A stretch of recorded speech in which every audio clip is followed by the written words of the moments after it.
मुझे भी एक शिक्षक महोदय बहुत आग्रह करके कॉलेज में ले गए। प्रिंसिपल महोदय ने पूछा, महाराज आप किस विषय पर बोलेंगे? मैंने कहा, मैं आज बच्चों को बतलाऊंगा कि धर्म क्या चीज़ है। प्रिंसिपल महोदय ने तुरंत कहा कि महाराज धर्मनिरपेक्ष भारत राष्ट्र है और धर्मनिरपेक्ष संस्था है, यहाँ धर्म की कोई ज़रूरत नहीं। मैं भी थोड़ा मुस्कुराया कि यहाँ अधर्म की ज़रूरत है। दो ही चीज़ है, कोई कहे हमें पुण्य की ज़रूरत नहीं है तो ज़रूरत किसकी है? पाप की है। मुस्कुराया। उन्होंने तुरंत कहा कि आप अपने विषय को बदलिए। मैंने कहा कि मैं बच्चों को अब बतलाऊंगा सदाचार क्या है, उसकी जीवन में उपयोगिता क्या है। उन्होंने कहा हाँ हाँ आप इस पर बोल सकते हैं।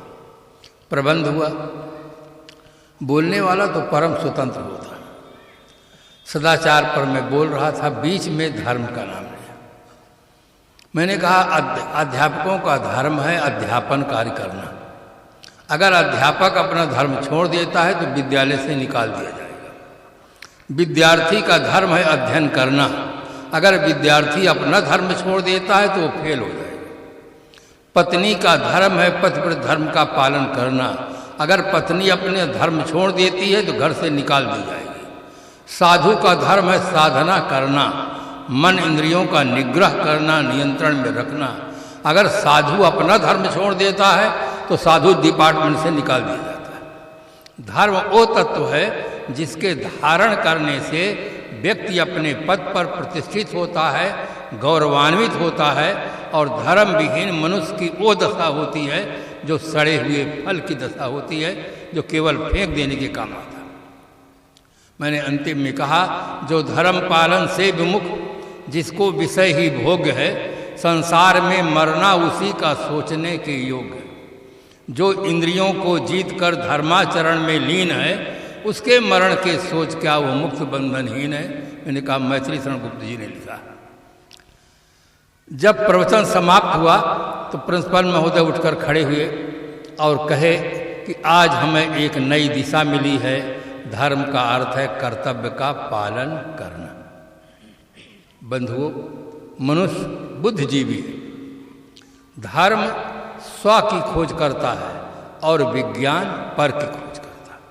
विज्ञान दृश्यमान पदार्थों का अनुसंधान करता है।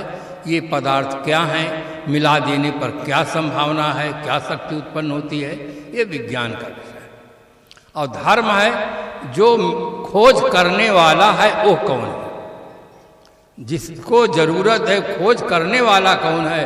धर्म है स्व की खोज और विज्ञान है पर की खोज। विज्ञान से भौतिक समृद्धि, धर्म से मानसिक समृद्धि। विज्ञान से अगर आदमी रोग से ग्रसित है तो विज्ञान उसका सहयोग करता है, ठीक करता है, और धर्म मानसिक रोगों के लिए ठीक करता है। विज्ञान मानसिक रोगों को ठीक नहीं कर सकता। अगर विज्ञान मानसिक रोगों को ठीक करता तो आज पूरे विश्व में समस्याओं का अंबार ही नहीं होता। विज्ञान ने तो हमें ऐसी शक्ति दी है कि दुनिया में जितने आदमी हैं, अगर 7 बार मर के जिंदा हो जाएं तो 7 बार मार सकता, किंतु एक बार भी एक मुर्दा को जिंदा नहीं कर सकता। इसलिए बंधुओं, जीवन में धर्म की बहुत बड़ी आवश्यकता है। धर्म है क्या चीज, आज बुद्धिजीवियों में एक प्रश्न उठ रहा है। मैं पहले एक उदाहरण दूं। एक पंडित जी थे, उनकी 90 वर्ष की आयु पूरी हुई थी। उसका उत्सव मनाया जा रहा था। सभी वरिष्ठ लोग, आम वहाँ के निवासी सब सभा में उपस्थित थे। पंडित जी ने बड़े गौरव के साथ बताया कि मेरी 90 वर्ष की आयु पूरी हुई, किंतु आज तक मैंने अपने धर्म को नहीं छोड़ा। सब लोग ताली पीटे, उनके वाह वाह किए। आप वृद्ध हैं, पंडित हैं, 90 वर्ष की आयु तक धर्म का पालन किया, आपको बहुत बहुत धन्यवाद है। खूब प्रशंसा हुई। फिर पंडित जी कहते हैं, साल में एक बार दशहरा का त्यौहार आता है। उस दिन हम छक करके शराब पीते हैं, किंतु अपना धर्म नहीं छोड़ते। साल में एक बार दीपावली का त्यौहार आता है। उस दिन लोग सोचते हैं कि आज लक्ष्मी जी पधारेंगी, तो सब अपने अपने लक्ष्मी को खुला रख देते हैं। एक दिन में हजारों लाखों रुपए चुरा लेते हैं, किंतु फिर कभी छूते नहीं, दूसरे दिन कुछ नहीं करते, किंतु हम अपने धर्म को नहीं छूते। साल में एक बार होली का त्यौहार आता है, छक करके हम खाते हैं, जो मन में आता है सब करते हैं, किंतु अपने धर्म को, अब धैर्य समाप्त हो गया। जितने बुद्धिजीवी लोग थे उन्होंने कहा महाराज कृपा करके आप बताइए वो आपका धर्म क्या है जिसे आप 90 साल तक पालन किए हैं, हम उसे सुनना चाहते हैं। तब पंडित जी ने कहा जो अब्राह्मण है उसके हाथ का बनाया हुआ भोजन आज तक हम नहीं किए, यही मेरा धर्म। जो अब्राह्मण है यानी ब्राह्मण नहीं है उसके हाथ का बनाया हुआ भोजन हम नहीं पाए हैं, यही है मेरा धर्म। उनका धर्म केवल चूल्हे में सीमित था। शराब वे पिए धर्म सुरक्षित, चोरी वे किए धर्म सुरक्षित, मांस वे खाए और जो कुछ मन में आया सब किए, उनका धर्म सुरक्षित, धर्म बिल्कुल सुरक्षित रहा। ये बंधुओं धर्म के नाम पर कलंक है। धर्म और संप्रदाय ये दोनों दो चीजें। बुद्धिजीवियों से मेरा निवेदन है कि बहुत ठीक से सुनेंगे, क्योंकि आपके द्वारा हजारों लाखों लोगों को प्रेरणा मिलेगी।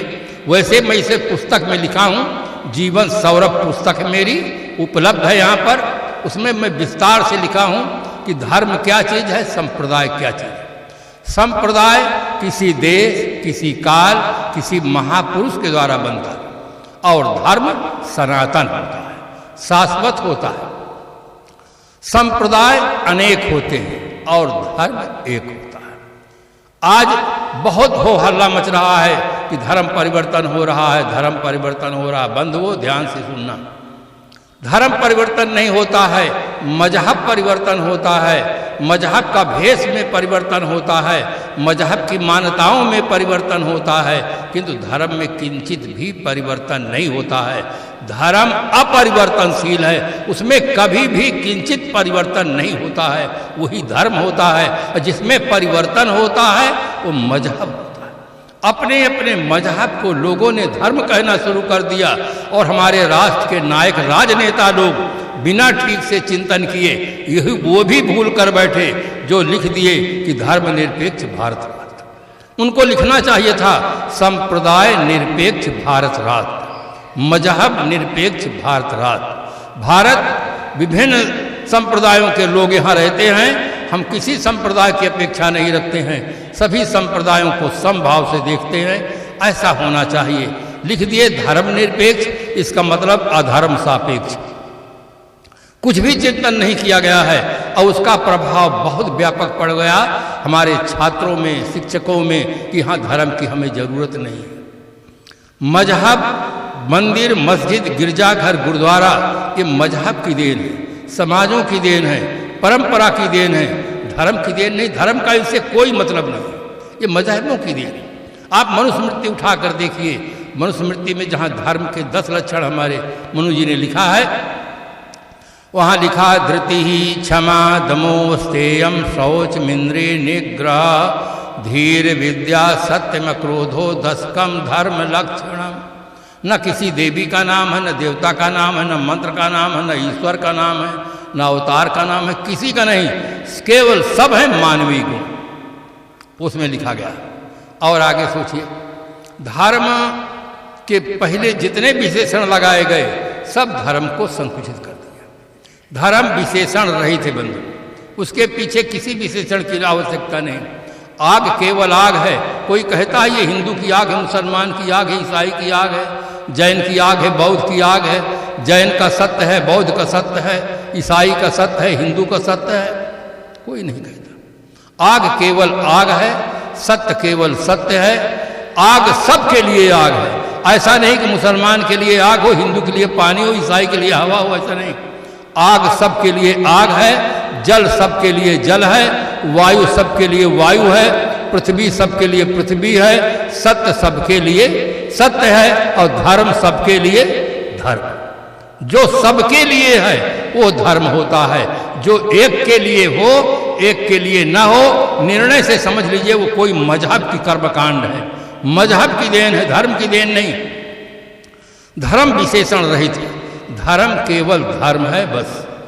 और धर्म, अब आपके मन में एक प्रश्न उठता होगा, वो धर्म क्या है जो सबके लिए अनिवार्य हो? सबके लिए मंदिर जरूरी नहीं है, सबके लिए मस्जिद जरूरी नहीं है, सबके लिए गिरजाघर जरूरी नहीं, सबके लिए गुरुद्वारा जरूरी नहीं है, किंतु धर्म सबके लिए धर्म जरूरी है। वो क्या है? केवल सदाचार। इंगरसोल ने लिखा, ह्यूमैनिटी दी ओनली रिलीजन, मानवता ही केवल धर्म।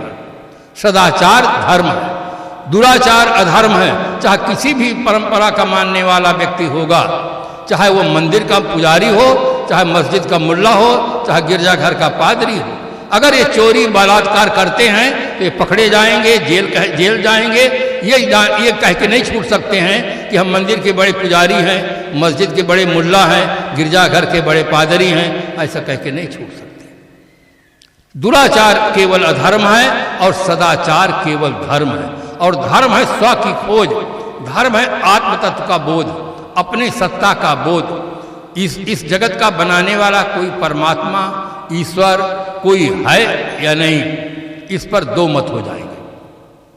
विश्व के कुछ विचारक कहेंगे कि इस जगत का बनाने वाला कोई परमात्मा है। बिना बनाए कोई चीज़ बनती ही नहीं है। कपड़ा का बनाने वाला है, मकान का बनाने वाला है। आधुनिक युग में जितने यंत्र हैं, इन यंत्रों को बनाने वाले कोई हैं। तो इतना विशाल जगत बिना बनाए कैसे बन गया? इसलिए जगत का कोई बनाने वाला है और वो परमात्मा है, भगवान है, अल्लाह है, गॉड है, अपने अपने शब्द लोग कहते हैं। कि सदगुरु कबीर साहब ने कहा, कहाँ कबीर हम जात पुकारा, कहाँ कबीर हम जात पुकारा, पंडित होए सो ले विचारा। सदगुरु कबीर साहब पंडित को बहुत आदर की दृष्टि से देखते हैं। पंडित शब्द ही बहुत महान शब्द है। सत्य असत्य विवेकनी बुद्धि पंडा, यस बुद्धि पंडा स पंडिता। सत्य और असत्य विवेचन करने वाली बुद्धि का नाम पंडा है, और जिनमें हूं उन्हें पंडित कहते हैं। स्वामी शंकराचार्य जी ने भाष्य लिखा, आत्म विषया बुद्धि पंडा एसाम ते ही पंडिता। पंडित शब्द बहुत महत्वपूर्ण शब्द है, और पंडितों का सदगुरु कबीर साहब ने बहुत सम्मान किया। कहाँ कबीर हम जात पुकारा, पंडित हो सो ले विचारा। मैं पुकार करके, घुरा करके साफ साफ कहे जा रहा हूं, जो पंडित होगा वो मेरी बात पर विचार करेगा।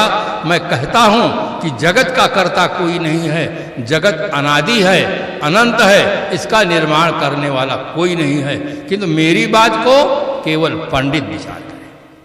अब आप सोचिए, जब आप ये मानते हैं कि कोई चीज बनाए बिना नहीं बनती है, तो इस विशाल जगत कैसे बन गया? अब आप अपने कथन पर बिल्कुल निश्चित समझिए कि जब आप ये मानते हैं कि कोई चीज ऐसी नहीं है जिसका बनाने वाला न हो, तो जिसने जगत को बनाया फिर उसको कौन बनाया? जब आपकी मान्यता ही है कि बिना बनाए कोई चीज नहीं बनती है, तो संसार का बनाने वाला कोई है। जिसने संसार को बनाया उसको कौन बनाया? किसी दर्शन शास्त्र में, भारतीय दर्शन में, विदेशियों के दर्शन में, किसी दर्शन में इसका संतोषजनक उत्तर नहीं। कहा गया उत्तर में, लीलावत कैवल्यम, परमात्मा ने लीला के लिए जगत बनाया। कोई कहता कर्म फल भोग के लिए जगत बनाया। जब जगत था ही नहीं तो कर्म फल भोग कहां से आ गया?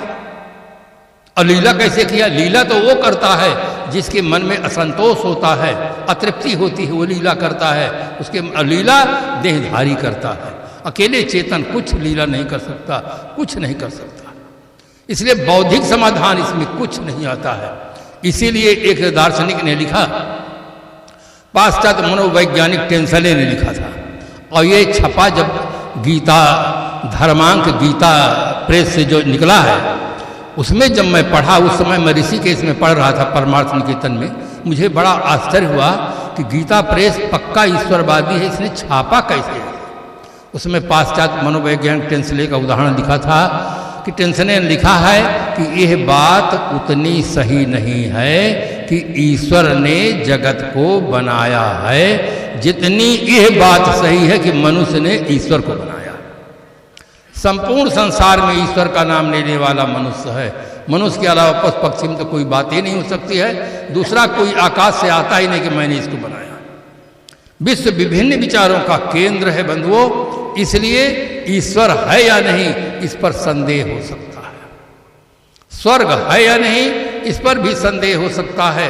सदगुरु कबीर साहब ने कहा, बैठा पंडित पढ़े पुराण, बिन देखे का करत बखान। शेक्सपियर ने लिखा, there is no heaven, there is no hell, these be the dreams of baby minds. न कहीं स्वर्ग है न कहीं नरक है, ये बच्चों के दिमाग की मिथ्या कल्पनाएं। नरक है या नहीं, इस पर भी संदेह हो सकता है, किंतु मैं हूं या नहीं, इस पर कभी भी कोई व्यक्ति संदेह नहीं कर सकता। अगर कोई व्यक्ति संदेह करने का दुस्साहस भी करे तो उसका कथन व्याघात दोष युक्त है। जैसे कोई व्यक्ति ये कहे कि मेरे मुख में जिह्वा नहीं है। कहा कैसे मेरे मुख में, जिह्वा के बिना कहा कैसे? उसके बोलने के साथ साथ सिद्ध हो जाएगा कि मेरे मुख में जिह्वा है। कोई आदमी चिल्ला कर कहता हो, जोरों से कहता हो कि मैं मर गया हूं, मैं मर गया हूं, उसका बोलना ही प्रमाणित करता है कि अभी वो जीवित है। अगर कोई व्यक्ति ये कहे कि मैं नहीं हूं, मैं नहीं हूं, उसका बोलना ही प्रमाणित करता है कि मैं हूं। I think therefore I am. मैं सोचता हूं इसलिए मैं हूं। अब मैं होता नहीं तो सोचता कौन, जानता कौन, बोलता कौन? निसंदेह जो तत्व है वो आत्म तत्व है। इसलिए धर्म में अंधविश्वास की कोई गुंजाइश नहीं, धर्म में चमत्कार की कोई गुंजाइश नहीं। ये मजहब की मान्यताएं ही आपस में लड़ाती। आप बुद्धिजीवी हैं, थोड़ा सा सोचें। जो मंदिर, मस्जिद, गिरजाघर, गुरुद्वारा, ये संप्रदाय जगत के उपासना के स्थल है। अपने अपने विश्वास के अनुसार सब लोग जाकर मंदिर में पूजा करें, मस्जिद में नमाज पढ़ें, गिरजाघर में प्रार्थना करें, गुरुद्वारा में जाकर अरदास करें, किसी को कोई हानि नहीं। किंतु हानि कब होती है? जब हम मंदिर के अलावा किसी को देखना नहीं चाहते, मस्जिद के अलावा किसी को देखना नहीं चाहते, हानि वही होती है। अगर ये उपासना के स्थल सब रहें, अपने अपने ढंग से उपासना करें और एक चीज का बोध रहे, हर चीज का, हर आदमी को ये बोध होना चाहिए कि मंदिर, मस्जिद, गिरजाघर, गुरुद्वारा के मूल में आदमी है।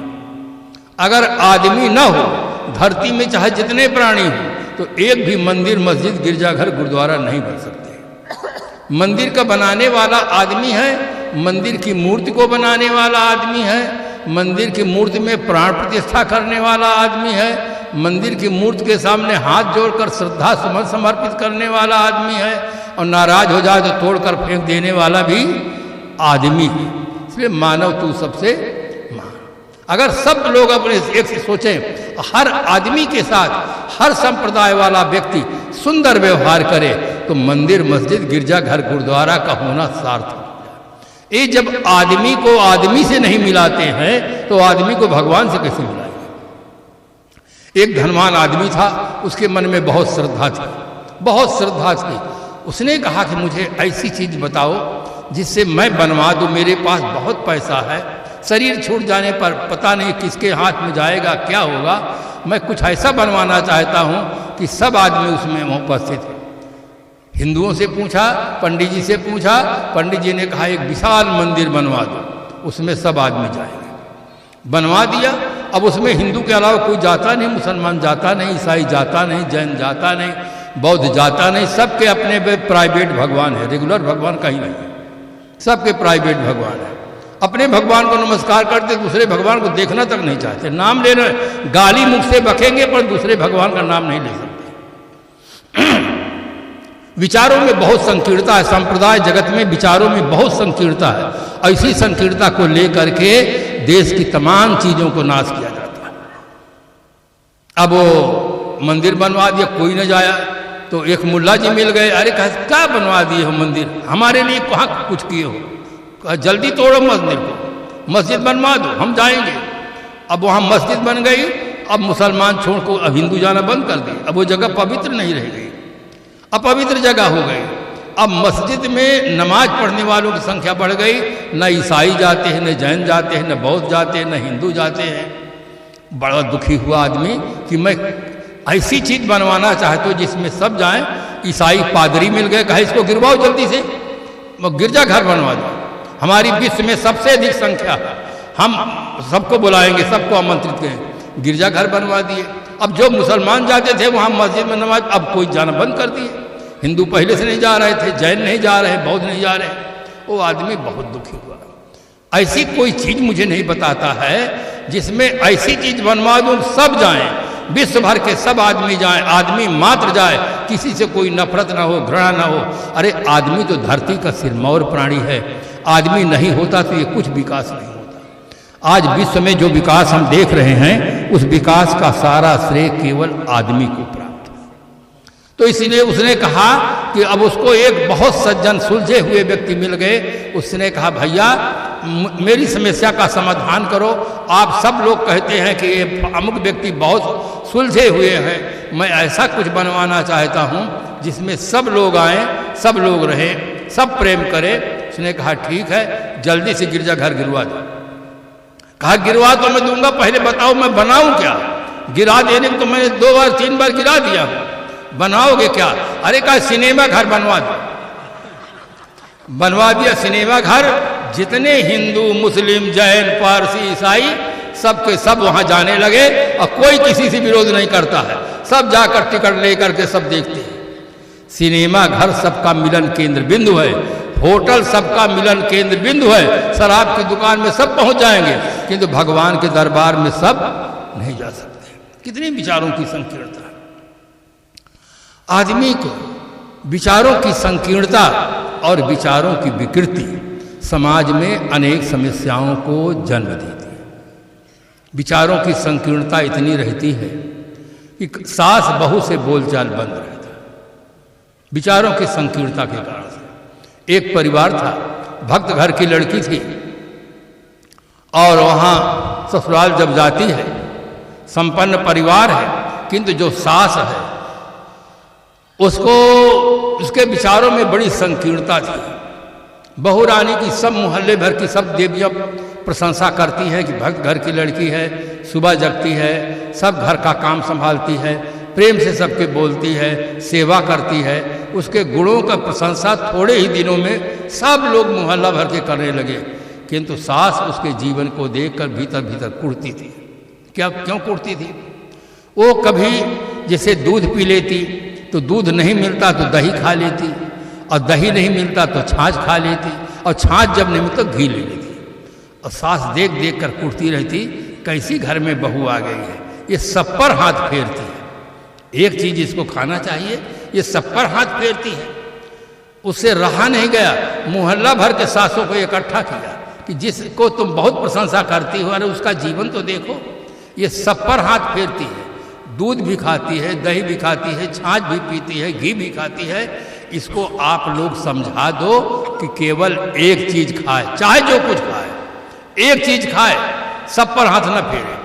मोहल्ला भर के सासें जब इकट्ठा होती है और कहती है बहू रानी से, तो बहू रानी से जब पूछती है कि आपकी सास क्या सही कहती हैं, आप सब चीज खाती हैं? अरे उसने कहा सास तो माँ है, वो झूठ क्यों बोलेंगी, बिल्कुल सही कहती है, मैं सब चीज खाती हूं।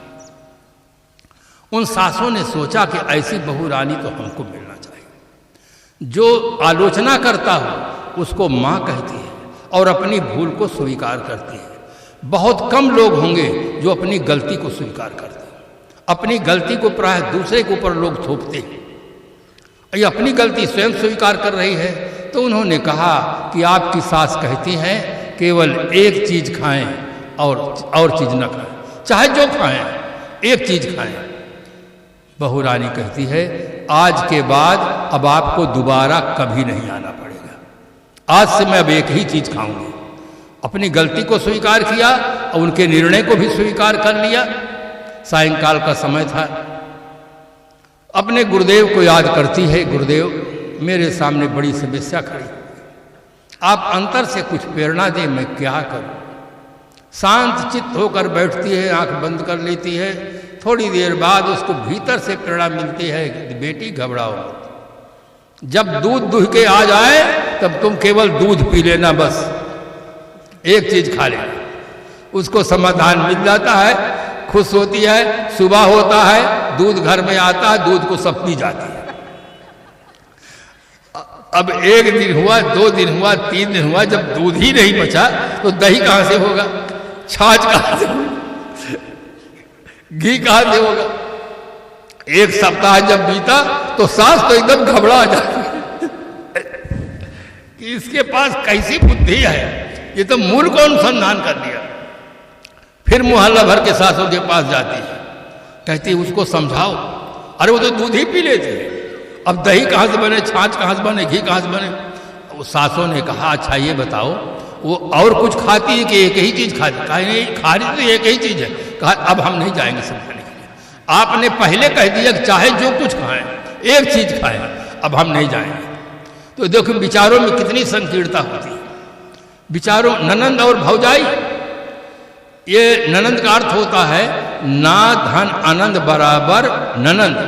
ननंद का अर्थ होता है जिसके संबंध से भावज को कोई आनंद ना मिले उसका नाम है नानंद। ननंद सीआईडी ऑफिसर होती है, चेक करती है भावज कहाँ बैठती है, किससे बात करती है, क्या खाती है, क्या पीती है, और सारी रिपोर्ट माँ को देती है। माँ बेटी एक होकर के भावज के नाक को दम कर लेती है। किंतु किसी भी समझदार ननंद को अपनी भावज के साथ ऐसा दुर्व्यवहार नहीं करना चाहिए। नहीं तो सदगुरु कबीर साहब की साखी जो बहुत वैज्ञानिक ढंग से चिंतन पूर्ण लिखी गई है कि वो बोया पेड़ बम्बूल का तो आम कहाँ से खाओ। बम्बूल का पेड़ बो करके आप आम नहीं खा सकते हैं, किसी को दुख दे करके आप सुख नहीं पा सकते हैं। जब आपकी शादी होगी तो स्पेशल ननंद ससुराल जाते ही मिल जाएगी। आपने दुख दिया तो आपको दुख मिलेगा। इसलिए विचारों की संकीर्णता और विचारों की विकृति समाज में अनेक समस्याओं को जन्म देती है। तो जीवन में धर्म अत्यंत आवश्यक तत्व है। धर्म पूजा पाठ हवन संध्या तर्पण रोजा नमाज हज प्रार्थना तीर्थाटन ये धर्म नहीं है, ये संप्रदाय जगत के कर्मकांड है। सफ़ेद कपड़ा पहनना, पीला पहनना, लाल पहनना ये केवल वहाँ का चिन्ह मात्र है। तो इस प्रकार से वास्तविकता का हमें बोध नहीं होता है। इसलिए हम धर्मनिरपेक्ष की बात करते हैं। धर्मनिरपेक्ष कभी हो नहीं सकता है। न धर्मनिरपेक्ष जीवन हो सकता है, न धर्मनिरपेक्ष राष्ट्र हो सकता है। संप्रदाय निरपेक्ष जीवन हो सकता है, संप्रदाय निरपेक्ष राष्ट्र हो सकता है। हमें किसी संप्रदाय की अपेक्षा नहीं है। सभी संप्रदायों को हम समभाव से देख सकते हैं। तो इस प्रकार से हमें वास्तविकता का बोध होना चाहिए। वास्तविकता का बोध न होने से धर्म को केवल बदनाम किया जा रहा है कि धर्म के नाम पर लड़ाई है, जिहाद है, ये है, वो है। धर्म परिवर्तन नहीं होता, मजहब परिवर्तन होता है।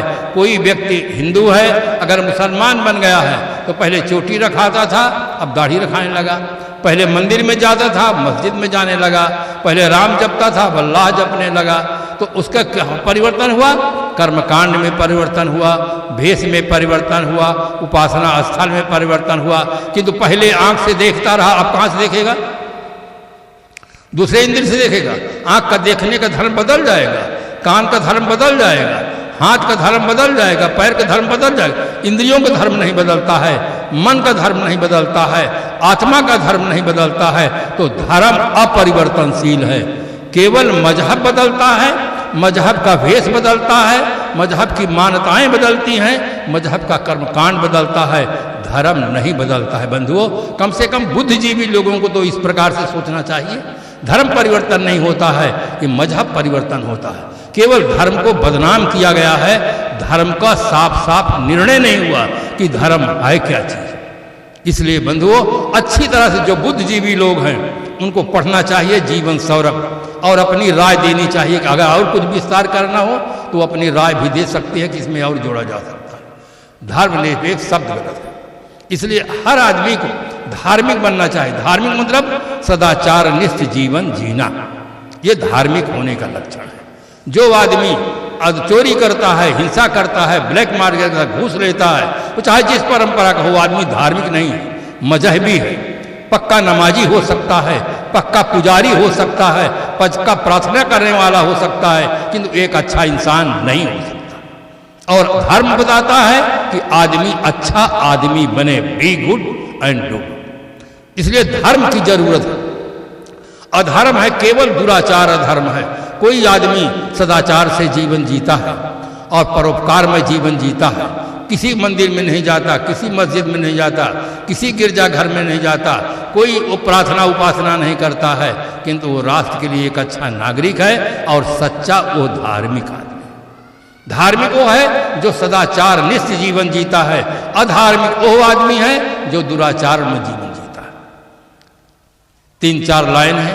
अज्ञान के समान कोई शत्रु नहीं है, अज्ञान के समान कोई शत्रु नहीं है, और ज्ञान के समान कोई मित्र नहीं है, और दुराचरण के समान कोई दुखदाता नहीं है, और सदाचरण के समान कोई सुखदाता नहीं। अगर आदमी सदाचार निष्ठ जीवन जीता है, चाहे जिस संप्रदाय का हो, चाहे जिस देश का हो, चाहे जो मानता हो, वो आदमी अच्छा आदमी कहलाता है। और चाहे जो आदमी हो, जो कुछ मानता हो और दुराचार में पकड़ा गया हो, वो राष्ट्र के लिए अच्छा नागरिक नहीं कहा जा सकता। इसलिए हमें वास्तविकता का बोध होना चाहिए। साहब ने बहुत सुंदर पंक्ति उठाया था दर्शन पक्ष में, संतो देखत जग बौराना। संसार की स्थिति को मैं जब देखता हूं तो मुझे ऐसा लगता है संसार बौरा गया। क्यों? हम संसार की ओर जब देखते हैं, साहब यहाँ पर प्रश्न उठाते हैं तथाकथित लोगों के प्रति कि नेमे देखा धर्मी देखा प्रात करे स्नाना, आतम मार पसाड़े पूजे उनमें किछो न ज्ञाना। इन देवी देवताओं की मूर्तियों के सामने हाथ जोड़ते हैं, प्रार्थना करते हैं और मूक प्राणियों की हत्या कर देते हैं।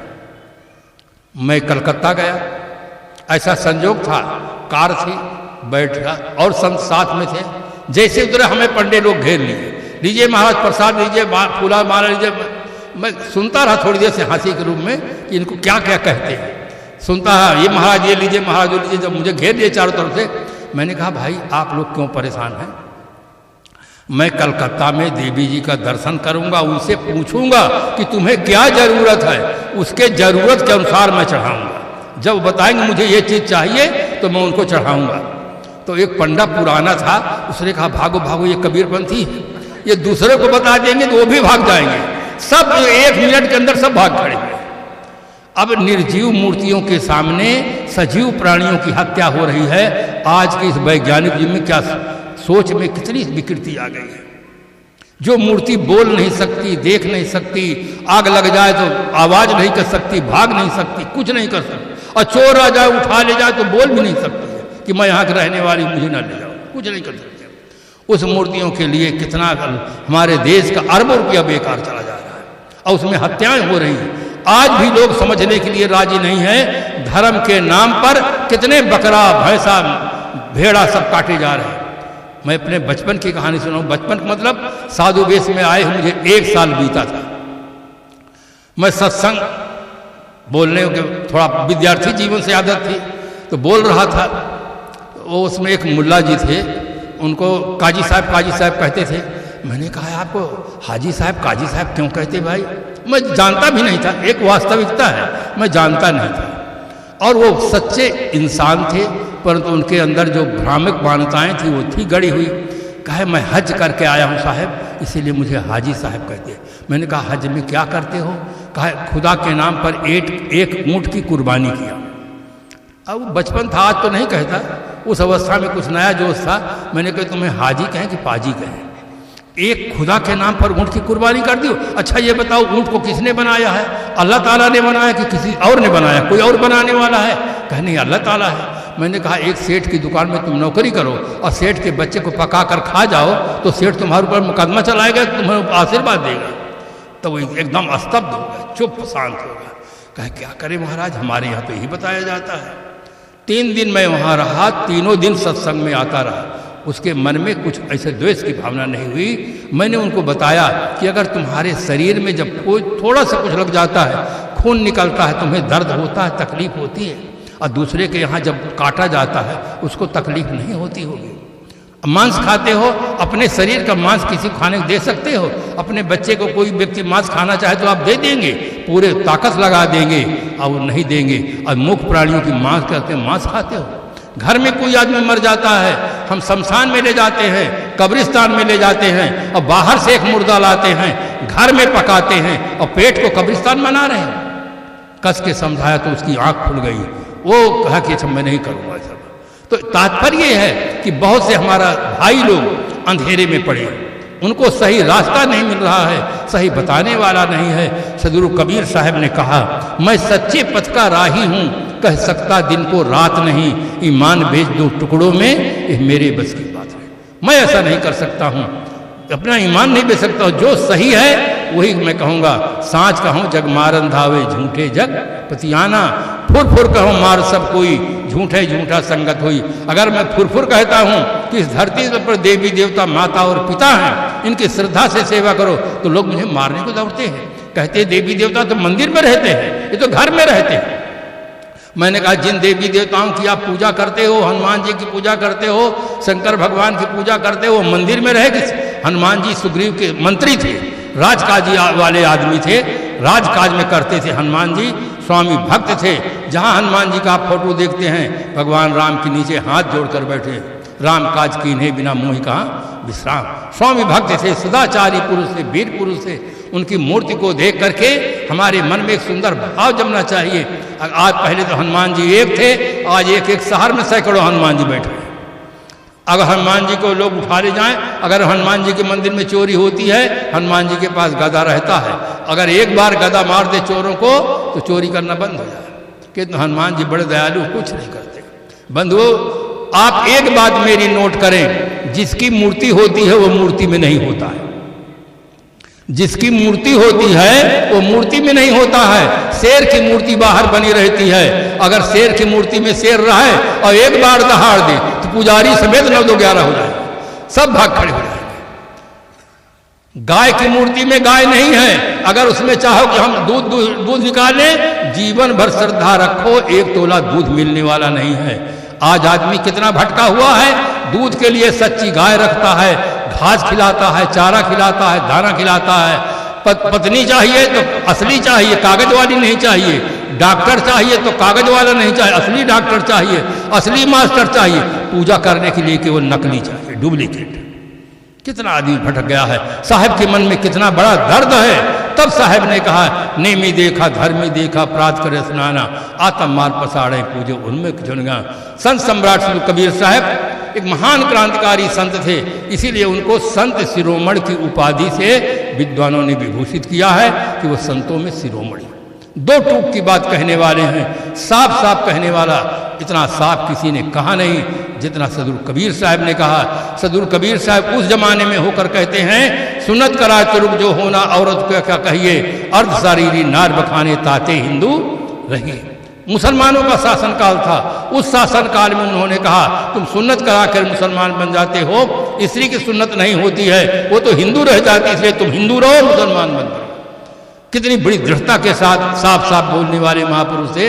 आज उनकी विचारधारा की बहुत बड़ी आवश्यकता है। हमारे विद्यार्थी जब परीक्षा का समय आता है तब भक्त बन जाते, हनुमान जी के पास जाते हैं, लड्डू चढ़ाते हैं। अगर फर्स्ट पास हो गए तो 1 किलो लड्डू चढ़ाएंगे, अगर फेल हो गए तो हनुमान जी को पूछते ही। फर्स्ट पास हो जाते हैं, गुरु जी को लड्डू चढ़ाओ, जिन्होंने आपको पढ़ाया है, समझाया है, बताया है। हनुमान जी तो 1 क्लास भी कभी नहीं लिए। हनुमान जी के जमाने में अंग्रेजी रहे भी नहीं, हनुमान जी ABCD कहा जाने।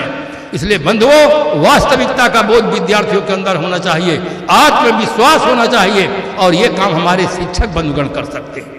शिक्षक राष्ट्र के निर्माता होते हैं, समाज के निर्माता होते हैं। सबसे बड़ा भार, सबसे बड़ा दायित्व शिक्षकों को दिया जाता है। किंतु इसमें कमी है तो केवल शिक्षा क्षेत्र में कमी। शिक्षा क्षेत्र में मैं 3 कमी बताता रहता हूँ। हमारे अध्यापक गण हैं, अपने ऊपर वालों से कोशिश करें। शिक्षा में पहली कमी है कि राष्ट्रभक्ति नहीं। राष्ट्रभक्ति होनी चाहिए, और किसी भी व्यक्ति के लिए कोई छूट नहीं होनी चाहिए। राष्ट्रभक्ति हर व्यक्ति के लिए जरूरी है। जिस राष्ट्र में हम रह रहे हैं, भोजन ले रहे हैं, सांस ले रहे हैं, सुखपूर्वक जी रहे हैं, उस राष्ट्र के प्रति वफादार होना शिक्षा का परम कर्तव्य है। दूसरी शिक्षा में कमी है, नैतिक विकास नहीं है। बौद्धिक विकास बहुत बढ़ रहा है, नैतिक विकास नहीं बढ़ रहा है। इसलिए करोड़ों अरबों का घोटाला हो रहा है, क्योंकि उनका दिमाग तेज है। बिना पढ़ा लिखा आदमी करोड़ों घोटाला कर ही नहीं सकता, वो जाने क्या कर।